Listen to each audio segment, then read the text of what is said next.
Hello दोस्तों, स्वागत है आपका आपके अपने YouTube चैनल दिसार जीकेजीएस क्लासेस में। दोस्तों, आप सब लोग कैसे हैं? उम्मीद करते हैं आप सब लोग अच्छे होंगे, स्वस्थ होंगे, मस्त होंगे और अपनी तैयारी बेहतरीन तरीके से आप सभी कर रहे होंगे। दोस्तों, जैसा कि आपको पता है, हम आपको यूथ साइंस बुक का सॉल्यूशन करवा रहे हैं, जिसमें दोस्तों आज हम आपको फिजिक्स का टॉपिक साउंड ध्वनि के सारे क्वेश्चन करवाने वाले हैं, जिसमें सबसे पहले हम करेंगे दोस्तों ध्वनि तरंगों की प्रकृति के सारे क्वेश्चन। दोस्तों, वीडियो अच्छा लगे वीडियो को लाइक कर दीजिएगा, शेयर कर दीजिएगा, कमेंट कर दीजिएगा। चैनल पे नए हैं, चैनल को सब्सक्राइब करके बेल आइकन को प्रेस कर लीजिएगा। और दोस्तों, हमसे जुड़ने के लिए, क्लास के अपडेट के लिए आप हमारा टेलीग्राम चैनल ज्वाइन कर सकते हैं। टेलीग्राम चैनल का लिंक मैंने डिस्क्रिप्शन बॉक्स में आपको दे दिया है। चलिए दोस्तों, देर ना करते हुए स्टार्ट करते हैं आज का अपना सेशन। दोस्तों, सभी की प्लेलिस्ट हमने आपके लिए बना दी है, तो आप प्लेलिस्ट में जाके भी सारी वीडियोस देख सकते हैं। चलिए दोस्तों, देर ना करते हुए स्टार्ट करते हैं आज का अपना सेशन। दोस्तों, आज से हम स्टार्ट कर रहे हैं ध्वनि साउंड, जिसमें सबसे पहले हम पढ़ेंगे दोस्तों ध्वनि तरंगों की प्रकृति के बारे में, नेचर ऑफ साउंड वेव्स के सारे क्वेश्चन। ठीक है, देखते हैं पहला क्वेश्चन। सबसे अधिक ध्वनि डैश से उत्पन्न होती है? दोस्तों, सबसे अधिक ध्वनि जो है ये जेट विमान के उड़ान भरने से उत्पन्न होती है। ऑप्शन बी इसका करेक्ट आंसर हो जाएगा। दोस्तों, दिए गए विकल्पों में जेट विमान के उड़ान भरने पर सबसे अधिक ध्वनि उत्पन्न होती है। यह ध्वनि स्तर अक्सर 140 डेसिबल से अधिक होता है, जो सुनने की क्षमता, श्रवण शक्ति को क्या कर सकता है, नुकसान पहुंचा सकता है। ठीक है, देखते हैं अगला क्वेश्चन। निम्न में से किसका उपयोग धातु के खंडों के दरारों और दोषों का पता लगाने के लिए किया जाता है? तो दोस्तों, पराध्वनिक का उपयोग जो है, किसका? पराध्वनिक का उपयोग जो है ये धातु के खंडों के दरारों और दोषों को पता लगाने के लिए किया जाता है। दोस्तों, बात करें पराध्वनियों के बारे में, तो पराध्वनियां उच्च आवृत्ति की ध्वनि तरंगे है। ये अवरोधों की उपस्थिति में भी एक निश्चित पथ पर गमन कर सकती है। इनका उपयोग धातु के ब्लॉकों में दरारों तथा अन्य दोषों का पता लगाने के लिए किया जा सकता है तथा उन भागों को साफ करने में उपयोग किया जा सकता है जहां तक पहुंचना कठिन होता है। ठीक है, जैसे सर्पिलाकार नली हो गई, विषम आकार के पुर्जे हो गए, इलेक्ट्रॉनिक अवयव हो गए, यहाँ पे पराध्वनि का उपयोग किया जाता है। ठीक है, देखते हैं अगला क्वेश्चन। ध्वनि तरंगे डैश में यात्रा नहीं कर सकती? दोस्तों, ध्वनि तरंगे जो है ये निर्वात में यात्रा नहीं कर सकती। किसमें? निर्वात में। दोस्तों, ध्वनि तरंगे वायु, पानी तथा स्टील में यात्रा कर सकती है, लेकिन निर्वात में यात्रा नहीं कर सकती। ध्वनि तरंगे कैसी तरंगे हैं? तो यांत्रिक तरंगे होती है और इसके संचरण के लिए माध्यम की आवश्यकता होती है। ध्वनि तरंगों की चाल सर्वाधिक ठोस में होती है और सबसे कम किसमें होती है? गैस में होती है। ठीक है ना, देखते हैं अगला क्वेश्चन। निम्न में से कौन सा असत्य है? ध्वनि तरंगे डैश तरंगे हैं। दोस्तों, ध्वनि तरंगे जो होती है अनुदैर्ध्य तरंगे भी होती है, यांत्रिक भी होती है, दाब भी होती है। ध्वनि तरंगे विद्युत चुंबकीय तरंगे है। ये कथन क्या है? क्या हो जाएगा? गलत कथन हो जाएगा। दोस्तों, ध्वनि तरंग जो है एक यांत्रिक तरंग है, ना कि विद्युत चुंबकीय तरंग। ध्वनि के संचरण के लिए माध्यम की जरूरत होती है, इसलिए ध्वनि एक यांत्रिक तरंग है। ध्वनि का संचरण वायु अथवा गैसों में केवल अनुदैर्ध्य तरंगों के रूप में होता है, जबकि ठोसों एवं द्रवों में अनुप्रस्थ तथा अनुदैर्ध्य दोनों प्रकार की तरंगों द्वारा ध्वनि ऊर्जा का संचरण संभव होता है। ठोस में कैसा होता है दोस्तों? ठोस में जो होता है, गैसों में जो होता है दोस्तों, वो केवल अनुदैर्ध्य तरंगों के रूप में होता है, जबकि ठोस एवं द्रव में कैसा होता है? अनुप्रस्थ और अनुदैर्ध्य दोनों प्रकार की तरंगों द्वारा ध्वनि ऊर्जा का संचरण संभव होता है। ठीक है, देखते हैं अगला क्वेश्चन। निम्न में से कौन सा ध्वनि तरंग की विशेषता नहीं है? दोस्तों, ध्वनि तरंग की क्या विशेषता नहीं है? तो घनत्व जो है दोस्तों, ये ध्वनि तरंग की विशेषता नहीं है। आयाम, समय अवधि और आवृत्ति जो है और गति, ये क्या है? ध्वनि तरंग की विशेषता है। दोस्तों, वायु में ध्वनि तरंगे अनुदैर्ध्य यांत्रिक तरंगे होती है। कैसी होती है वायु में ध्वनि तरंगे? अनुदैर्ध्य यांत्रिक तरंगे होती है। इन तरंगों के प्रमुख अवयवों में आयाम, समय अवधि, आवर्तकाल, आवृत्ति एवं ध्वनि की गति प्रमुख होती है। ध्वनि तरंगों में घनत्व नहीं होता। वायु में ध्वनि तरंगों की गति कितनी होती है? लगभग 332 मीटर प्रति सेकंड होती है। ठीक है, देखते हैं अगला क्वेश्चन। ध्वनि तरंगे डैश तरंगे होती है। दोस्तों, ध्वनि तरंगे जो होती है ये होती है यांत्रिक तरंगे या फिर अनुदैर्ध्य तरंगे। ठीक है, दोस्तों, यांत्रिक तरंग वह तरंग है जो पदार्थ के कंपन के कारण उत्पन्न होती है। यांत्रिक तरंगों के संचरण के लिए माध्यम की आवश्यकता होती है। ध्वनि के संचरण के लिए भी माध्यम की आवश्यकता होती है, अतः इसलिए इसे क्या बोलते हैं? हम यांत्रिक तरंग कहते हैं। ध्वनि तरंगे अनुदैर्ध्य तरंग भी है। इसकी सर्वाधिक गति ठोस में होती है, उसके बाद द्रव में और सबसे कम किस में होती है? गैसों में होती है। ठीक है ना, देखते हैं अगला क्वेश्चन। ध्वनि तरंग का आयाम किस पर निर्भर करता है? दोस्तों, ध्वनि तरंग का आयाम जो है ये वस्तु को कंपन कराने के लिए प्रयुक्त बल पर निर्भर करता है। किस पर निर्भर करता है? वस्तु को कंपन कराने के लिए प्रयुक्त बल पर निर्भर करता है ध्वनि का आयाम। दोस्तों ध्वनि तरंग का आयाम जो है वस्तु को कंपन कराने के लिए प्रयुक्त बल पर निर्भर करता है। अगला क्वेश्चन है दोस्तों, किस भौतिक वैज्ञानिक ने के सम्मान में ध्वनि की आवृत्ति के एसआई मात्रक को नाम दिया गया? दोस्तों वह भौतिक वैज्ञानिक जिनके सम्मान में ध्वनि की आवृत्ति के एसआई मात्रक को नाम दिया गया था वो थे हमारे Heinrich Rudolf Hertz. Heinrich Rudolf Hertz के नाम पर जो है दोस्तों सम्मान के रूप में ध्वनि की आवृत्ति के एसआई मात्रक को नाम दिया गया था। दोस्तों हेनरिक रुडोल्फ हर्ट्ज की बात करें तो ये जर्मनी के एक भौतिक वैज्ञानिक थे। इन्होंने 1886 और 1888 के बीच विद्युत चुंबकीय तरंगों की खोज के साथ रेडियो, टेलीविजन और रडार के विकास का रास्ता खोला था। इनके मरणोपरांत इलेक्ट्रोमैग्नेटिक के क्षेत्र में अनुसंधान एवं उनके योगदान के लिए अंतर्राष्ट्रीय इलेक्ट्रोटेक्निकल कमीशन द्वारा 1930 में इनके सम्मान में ध्वनि की आवृत्ति का एसआई मात्रक क्या रखा गया? हर्ट्ज रखा गया। ठीक है, देखते हैं अगला क्वेश्चन। निम्न में से कौन सा माध्यम के घनत्व में किसी ध्वनि तरंग के एक संपूर्ण दोलन में लगने वाला समय है? तो माध्यम के घनत्व में किसी ध्वनि तरंग के एक संपूर्ण दोलन में लगने वाला समय जो कहलाता है वो कहलाता है आवर्तकाल। क्या कहलाता है? आवर्तकाल कहलाता है। ठीक है, देखते हैं अगला क्वेश्चन। ध्वनि डैश में से संचरण कर सकती है? ध्वनि जो है दोस्तों ये केवल गैस में कर सकती है, केवल द्रव में कर सकती है, केवल ठोस। तो दोस्तों ध्वनि जो है इन तीनों ही विकल्पों में क्या कर सकती है? संचरण कर सकती है। तो सभी विकल्प इसका करेक्ट आंसर हो जाएगा। दोनों दोस्तों ध्वनि एक प्रकार की जो है ना एक प्रकार की यांत्रिक तरंग है। ध्वनि के संचरण के लिए माध्यम की आवश्यकता होती है। ठोस, द्रव एवं गैस तथा प्लाज्मा अर्थात सभी द्रव्यों में ध्वनि का संचरण संभव है, किंतु निर्वात में ध्वनि का संचरण संभव नहीं होता है। वायु अथवा गैसों में ध्वनि का संचरण केवल यांत्रिक अनुदैर्ध्य तरंगों के रूप में ही संभव हो पाता है। किसमें? वायु अथवा गैसों में। ठीक है, देखते हैं अगला क्वेश्चन। रेडियो द्वारा उत्पादित ध्वनि डैश से बढ़ती है? दोस्तों रेडियो द्वारा उत्पादित ध्वनि जो है ये आयाम के बढ़ने से क्या होती है? बढ़ती है। रेडियो द्वारा उत्पादित ध्वनि ये आयाम के बढ़ने से क्या होती है? बढ़ती है। ठीक है, किसी माध्यम में माध्यमान स्थिति के किसी एक और अधिकतम विस्थापन के परिमाण को तरंग का आयाम हम कहते हैं। इसे बोलते हैं आयाम। किसी माध्यम में माध्यमान स्थिति के किसी एक छोर अधिकतम विस्थापन के परिमाण को तरंग का हम क्या बोलते हैं? आयाम कहते हैं। और रेडियो द्वारा उत्पादित ध्वनि आयाम बढ़ने से क्या होता है? बढ़ती है। ठीक है, देखते हैं अगला क्वेश्चन। निम्नलिखित की भिन्नता के कारण संपीड़न और विरलीकरण उत्पन्न होते हैं। तो दोस्तों हवा के दबाव की भिन्नता के कारण, किसके कारण? हवा के दबाव की भिन्नता के कारण जो है संपीड़न और विरलीकरण उत्पन्न होते हैं। दोस्तों जब किसी ध्वनि स्रोत से वायु में ध्वनि उत्पन्न की जाती है तो यह ध्वनि वायु में तेजी से गति करती है। तब वायु में संपीड़न तथा विरलीकरण की एक श्रेणी बन जाती है। यही संपीड़न तथा विरलन ध्वनि तरंग बनाते हैं जो माध्यम से होकर संचरित होती है। संपीड़न उच्च दाब का क्षेत्र तथा विरलन निम्न दाब का क्षेत्र है। संपीड़न क्या है? उच्च दाब का क्षेत्र है और विरलन क्या है? निम्न दाब का क्षेत्र है। अतः हवा के दबाव की भिन्नता के कारण संपीड़न तथा विरलीकरण उत्पन्न होते हैं। किसके कारण? हवा की दबाव की भिन्नता के कारण। ठीक है, देखते हैं अगला क्वेश्चन। ध्वनि की तीव्रता मापी जाती है। दोस्तों ध्वनि की तीव्रता जो है ये डेसिबल में मापी जाती है। किसमें? डेसिबल में। ध्वनि वस्तुओं के कंपन से उत्पन्न होती है। ये अनुदैर्ध्य तरंगे है। इसकी तीव्रता डेसिबल में मापी जाती है। ठीक है ना, देखते हैं अगला क्वेश्चन। ध्वनि तरंग की आवृत्ति मापने की मानक इकाई क्या है दोस्तों? तो ध्वनि तरंग की आवृत्ति मापने की मानक इकाई है दोस्तों हर्ट्ज। कौन सी? Option number B hertz. दोस्तों ध्वनि एक प्रकार का कंपन या विक्षोभ है जो किसी ठोस, द्रव या गैस से होकर संचारित होती है। ध्वनि तरंगे निर्वात में गमन नहीं कर सकती। ध्वनि तरंगों को उसकी आवृत्ति के अनुसार विभाजित किया गया है तथा इसकी मापन की इकाई क्या है? हर्ट्ज है। ठीक है, देखते हैं अगला क्वेश्चन। निम्न में से कौन सा निर्वात में यात्रा नहीं कर सकता? दोस्तों निर्वात में यात्रा नहीं कर सकती तो ध्वनि जो होती है दोस्तों ये निर्वात में कभी भी यात्रा नहीं करती। तो ऑप्शन नंबर बी इसका करेक्ट आंसर हो जाएगा। ठीक है, ध्वनि निर्वात में यात्रा नहीं कर सकती क्योंकि ध्वनि के गमन के लिए माध्यम की आवश्यकता होती है। कोई माध्यम जितना ही प्रत्यास्थ होगा ध्वनि की चाल उसमें उतनी ही क्या होगी? अधिक होगी। इसके विपरीत कम घनत्व के माध्यम में ध्वनि की चाल कम होगी। ठोस एवं धातुओं की उच्च प्रत्यास्थता के कारण ही ध्वनि की चाल जो है धातुओं एवं ठोसों में सबसे अधिक होती है। द्रव में ध्वनि की चाल गैसों के सापेक्ष अधिक तथा ठोसों की तुलना में कैसी होती है? कम होती है। जबकि प्रकाश की चाल के लिए माध्यम की आवश्यकता नहीं होती है। प्रकाश की चाल के लिए क्या है दोस्तों? माध्यम की आवश्यकता नहीं होती है। और प्रकाश की सर्वाधिक गति किसमें होती है दोस्तों? किस माध्यम में होती है? निर्वात में प्रकाश की चाल जो होती है सर्वाधिक होती है। ये भी आपको याद रखना है। कितनी होती है प्रकाश की चाल निर्वात में? ये होती है दोस्तों 3 × 10⁸ मीटर प्रति सेकेंड। ठीक है, देखते हैं अगला क्वेश्चन।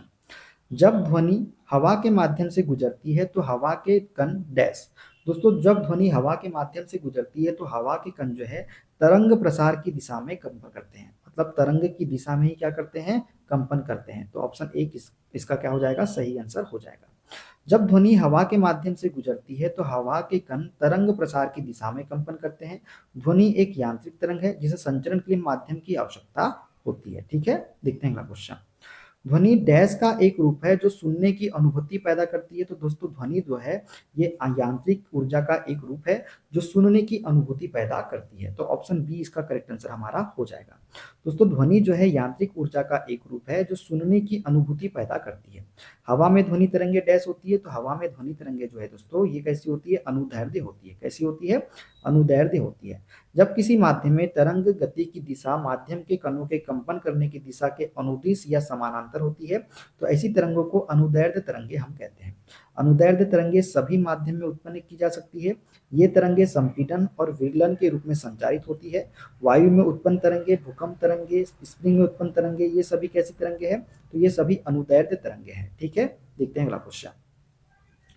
निम्नलिखित पर ध्वनि तरंग भ्रमण करती है। तो दोस्तों ध्वनि तरंग जो है ये विभिन्न माध्यमों में भिन्न गति के साथ क्या करती है, भ्रमण करती है। कौन सी तरंग, ध्वनि तरंग। दोस्तों ध्वनि एक प्रकार का कंपन या विक्षोभ है जो किसी ठोस द्रव या गैस से होकर संचारित होती है। ध्वनि एक यांत्रिक तरंग है, ना कि विद्युत चुंबकीय तरंग। ध्वनि के संचरण के लिए माध्यम की जरूरत होती है। ठोस द्रव गैस एवं प्लाज्मा में ध्वनि का संचरण संभव होता है। निर्वात में ध्वनि का संचरण नहीं हो सकता। भिन्न भिन्न माध्यमों में ध्वनि तरंगों की गति कैसी होती है, भिन्न भिन्न होती है। ठीक है, और बात करें दोस्तों ध्वनि तरंग की, तो किसी भी तरंग जैसे ध्वनि के वेग, तरंगदैर्ध्य और आवृत्ति में निम्नलिखित संबंध होता है। दोस्तों तरंगदैर्ध्य बराबर क्या होता है, वेग बटे आवृत्ति। ये आप ये याद रखिए, वेग v बराबर क्या होता है, आवृत्ति इंटू तरंगदैर्ध्य। ठीक है, लेमडा n इंटू लेमडा। ठीक है, वेग बराबर क्या होता है, आवृत्ति इंटू तरंगदैर्ध्य। ठीक है ना दोस्तों। ध्वनि उत्पन्न होती है, तो दोस्तों ध्वनि जो है वस्तुओं में कंपन होने की वजह से उत्पन्न होती है। किसकी वजह से उत्पन्न होती है, वस्तुओं में कंपन होने की वजह से। वस्तुओं में कंपन होने पर ध्वनि उत्पन्न होती है। ध्वनि किसी ठोस, द्रव या गैस से संचालित होती है।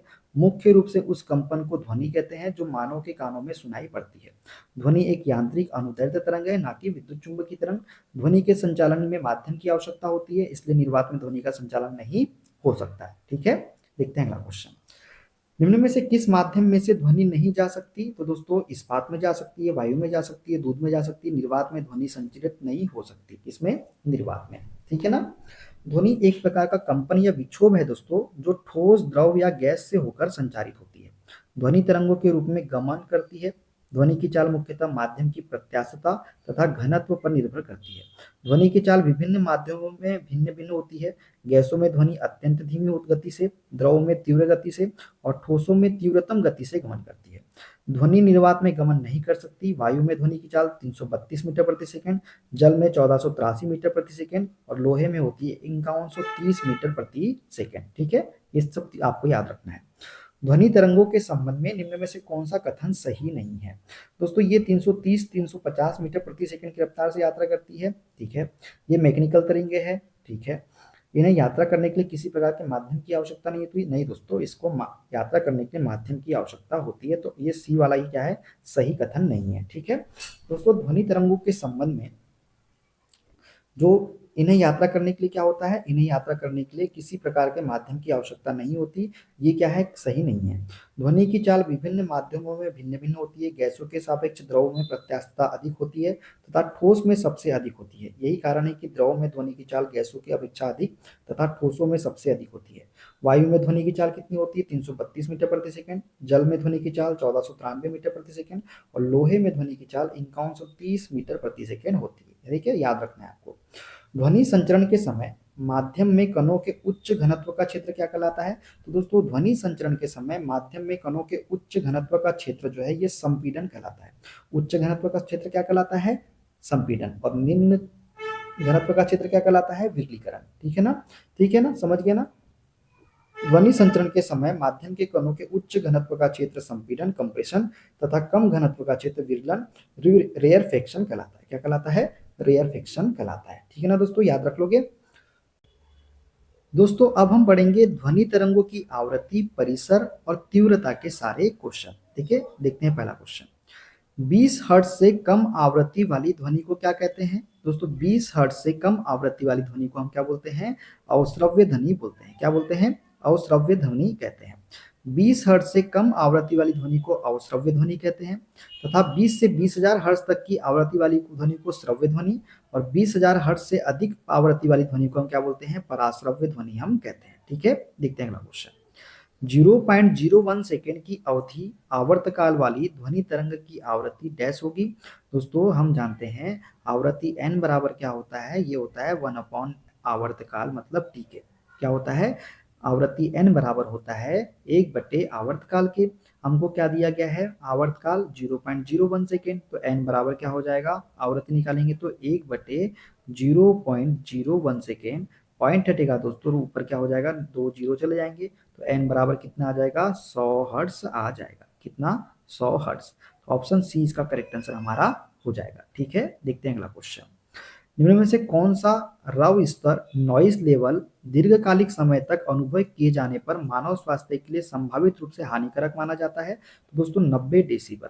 90 डेसिबल रव स्तर जो है ये दीर्घकालिक समय तक अनुभव किए जाने पर मानव स्वास्थ्य के लिए क्या माना जाता है? हानिकारक माना जाता है। दोस्तों सामान्य शोर स्तर की बात करें तो 0 से 20 डेसिबल बहुत कम शोर, 30 से 50 डेसिबल इस सामान्य घर का वातावरण, 60 से 70 बातचीत जो करते हैं, 80 डेसिबल से अधिक स्वास्थ्य के लिए क्या होता है? हानिकारक होता है। 90 डेसिबल विकल्प के अनुसार शोर दीर्घकालिक समय तक अनुभव किए जाने पर मानव स्वास्थ्य के लिए क्या है? ये हानिकारक हो जाता है। ठीक है ना, देखते हैं अगला क्वेश्चन। बिल्कुल मंद श्रव्य ध्वनि का तीव्रता स्तर क्या होता है? तो 0 डेसिबल होता है दोस्तों, बिल्कुल मंद श्रव्य ध्वनि का तीव्रता स्तर। ध्वनि की तीव्रता का मापन डेसिबल में किया जाता है। बिल्कुल मंद श्रव्य ध्वनि का तीव्रता स्तर 0 डेसिबल होता है और मनुष्यों के लिए मानक ध्वनि स्तर जो होता है ये 60 डेसिबल होता है। कितना होता है? 60 डेसिबल होता है। ठीक है, अल्ट्रासोनिक तरंगों की आवृत्ति कितनी होती है दोस्तों? अल्ट्रासोनिक तरंगों की आवृत्ति जो होती है ये होती है 20 किलो हर्ट्ज से ज्यादा। कितनी होती है? 20 किलो हर्ट्ज से ज्यादा होती है अल्ट्रासोनिक तरंगों की आवृत्ति। दोस्तों पराश्रव्य तरंगे अल्ट्रासोनिक वेव्स 20,000 हर्ट्ज आवृत्ति से ऊपर की तरंगों को कहा जाता है। मनुष्य के कान इसे नहीं सुन सकते, परंतु कुछ जानवर जैसे कुत्ता, बिल्ली, चमगादड़ इसे क्या कर सकते हैं? सुन सकते हैं। पराश्रव्य तरंगों के उपयोग कहाँ कहाँ करते हैं दोस्तों? तो संकेत भेजने में, समुद्र की गहराई का पता लगाने में, कीमती कपड़ों, वायुयान तथा घड़ियों के पुर्जों को साफ करने में, कल कारखानों की चिमनियों से कालिख हटाने में, दूध के अंदर के हानिकारक जीवाणु को नष्ट करने में, गठिया रोग के उपचार एवं मस्तिष्क के ट्यूमर का पता लगाने में पराश्रव्य तरंगों का उपयोग किया जाता है। ठीक है, मनुष्यों के लिए ध्वनि की श्रव्य सीमा लगभग कितनी होती है दोस्तों? ये होती है 20 हर्ट्ज से 20,000 हर्ट्ज के मध्य में। ऑप्शन नंबर सी इसका करेक्ट आंसर हमारा हो जाएगा। ठीक है, ध्वनि तरंगे एक प्रकार की अनुदैर्ध्य तरंगे होती है। इसकी उत्पत्ति वस्तुओं में कंपन होने से होती है। जिन ध्वनि तरंगों की आवृत्ति 20 हर्ट्ज से कम होती है उसे अवश्रव्य तरंगे, जबकि 20 हर्ट्ज से 20,000 हर्ट्ज के मध्य आवृत्ति वाली तरंगों को श्रव्य तरंगे ऑडिबल वेव्स तथा 20,000 हर्ट्ज से अधिक आवृत्ति की ध्वनि तरंगों को पराश्रव्य तरंगे अल्ट्रासोनिक वेव्स हम कहते हैं। ठीक है, देखते हैं अगला क्वेश्चन। मनुष्य बहुत ऊंची ध्वनि सहन नहीं कर सकता, वह उच्चतम ध्वनि स्तर क्या है जो मनुष्य सहन कर सकता है? तो वो है दोस्तों 80 डेसिबल। 80 डेसिबल वह स्तर है जो मनुष्य सहन कर सकता है। दोस्तों विश्व स्वास्थ्य संगठन WHO के अनुसार 45 डेसिबल ध्वनि मनुष्य के लिए सर्वोत्तम होती है। WHO ने 75 डेसिबल से ऊपर की ध्वनि को मानव स्वास्थ्य के लिए हानिकारक माना है। 85 डेसिबल से अधिक ध्वनि मनुष्य को बहरा एवं 150 डेसिबल की ध्वनि मनुष्य को पागल बना सकती है। ठीक है, देखते हैं अगला क्वेश्चन। श्रवणी रेंज से नीचे आवृत्ति के साथ ध्वनि तरंगों को कहा जाता है। तो श्रवणी रेंज से नीचे आवृत्तियों के साथ ध्वनि तरंगों को इंफ्रासोनिक कहा जाता है। क्या कहा जाता है? इंफ्रासोनिक कहा जाता है। दोस्तों 20 हर्ट्ज से 20,000 हर्ट्ज के बीच की आवृत्ति वाली ध्वनि तरंगों को श्रवणी परिसर ऑडिबल रेंज वाली ध्वनि तरंगे कहते हैं तथा 20 हर्ट्ज से नीचे की आवृत्ति वाली ध्वनि तरंगों को अवश्रव्य ध्वनि तरंग इंफ्रासोनिक साउंड वेव्स हम कहते हैं। ठीक है, देखते हैं अगला क्वेश्चन। डैश की आवृत्ति मनुष्यों के लिए श्रव्य नहीं है। तो दोस्तों 22,000 हर्ट्ज जो है ये आवृत्ति मनुष्य के लिए श्रव्य नहीं है। 20 से 20,000 हर्ट्ज के बीच तो सुन सकता है दोस्तों, तो 100 हर्ट्ज भी सुन सकता है, 18,000 भी हर्ट्ज भी सुन सकता है और ये 20,000, ये तो तीनों 20,000 हर्ट्ज के अंतर्गत आ रहे हैं ना। और ये जो है 22,000 हर्ट्ज है ये मनुष्य के लिए श्रव्य नहीं है। ठीक है, 20 हर्ट्ज से 20,000 हर्ट्ज के बीच की आवृत्ति वाली ध्वनि सामान्य मानव को सुनाई देती है, जिसे हम श्रव्य ध्वनि कहते हैं। 20,000 हर्ट्ज से ऊपर की आवृत्ति वाली ध्वनि तरंगों को पराश्रव्य तरंगे कहते हैं, अल्ट्रासोनिक वेव्स कहते हैं। इसे हमारा कान सुन नहीं सकता है। ठीक है ना? देखते हैं अगला क्वेश्चन। एक ध्वनि तरंग की गति 340 मीटर प्रति सेकेंड है। यदि इसकी तरंग दैर्ध्य 2 सेंटीमीटर है तो तरंग की आवृत्ति क्या होगी?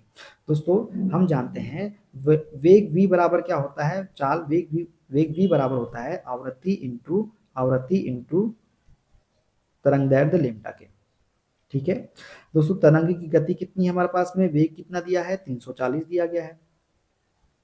आवृत्ति हमको निकालना है और तरंग दैर्ध्य कितनी है दोस्तों? 2 सेंटीमीटर है। ठीक है, 2 से इसको काट देते हैं दोस्तों, 2 एकम 2, 2 सात 14, 2 शून्य 0। तो 170 हर्ट्ज जो है ये निकल के आ जाएगा।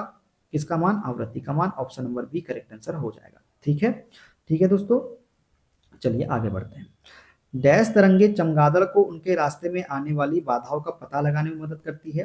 दोस्तों पराश्रव्य तरंगे जो है ये चमगादड़ को उनके रास्ते में आने वाली बाधाओं का पता लगाने में मदद करती है। दोस्तों 20,000 हर्ट्ज से ऊपर की आवृत्ति की तरंगों को पराश्रव्य तरंगे कहते हैं। ये तरंगे मानव को सुनाई नहीं देती, परंतु कुछ जानवर जैसे कुत्ता हो गया, बिल्ली, चमगादड़ आदि इसे सुन सकते हैं। ये तरंगे चमगादड़ को उनके रास्ते में आने वाली बाधाओं का पता लगाने में क्या करती है? मदद करती है। ठीक है, देखते हैं अगला क्वेश्चन। ध्वनि की वह निम्नतम आवृत्ति क्या है जो मनुष्य द्वारा सुनी जा सकती है? दोस्तों ध्वनि की वह निम्नतम आवृत्ति जो मनुष्य द्वारा सुनी जा सकती है वो है 20 हर्ट्ज। कितनी हर्ट्ज? 20 हर्ट्ज। दोस्तों ध्वनि तरंगे जो है ये अनुदैर्ध्य यांत्रिक तरंगे हैं। ये 3 प्रकार की होती है। एक होती है अवश्रव्य तरंगे, जो 20 हर्ट्ज से नीचे की आवृत्ति वाली ध्वनि तरंगों को अवश्रव्य तरंगे कहते हैं। इसे हमारा कान जो है ये नहीं सुन सकता। श्रव्य तरंगे दोस्तों 20 से 20,000 हर्ट्ज के बीच की आवृत्ति वाली तरंगे हैं, जिसे हम क्या बोलते हैं? श्रव्य तरंगे। इन तरंगों को हमारा कान सुन सकता है। ध्वनि की वह निम्नतम आवृत्ति जो मनुष्य के कान को द्वारा सुनी जा सकती है वो है 20 हर्ट्ज। ठीक है, और एक होती है दोस्तों पराश्रव्य तरंगे, जो कि 20,000 हर्ट्ज से ऊपर की आवृत्ति वाली तरंगे को क्या कहा जाता है? पराश्रव्य तरंगे कहा जाता है। हमारा कान इसे नहीं सुन सकता। कुत्ता, बिल्ली, चमगादड़ आदि इसे क्या कर सकते हैं? सुन सकते हैं। ठीक है दोस्तों, तो दोस्तों ये थे आज के सारे क्वेश्चन। वीडियो कैसा लगा कमेंट बॉक्स में जरूर बताइएगा। अगला जो टॉपिक होगा दोस्तों हमारा होगा ध्वनि की चाल। ध्वनि की चाल के जितने भी क्वेश्चन इस बुक में दिए गए हैं हम अगले वीडियो में डिस्कस करेंगे। वीडियो अच्छा लगे दोस्तों वीडियो को लाइक कर दीजिएगा, शेयर कर दीजिएगा, कमेंट कर दीजिएगा। चैनल पे नए हैं चैनल को सब्सक्राइब करके बेल आइकन को प्रेस कर लीजिएगा। मिलते हैं दोस्तों अगले वीडियो में। अपना ख्याल रखिए। Okay bye, take care.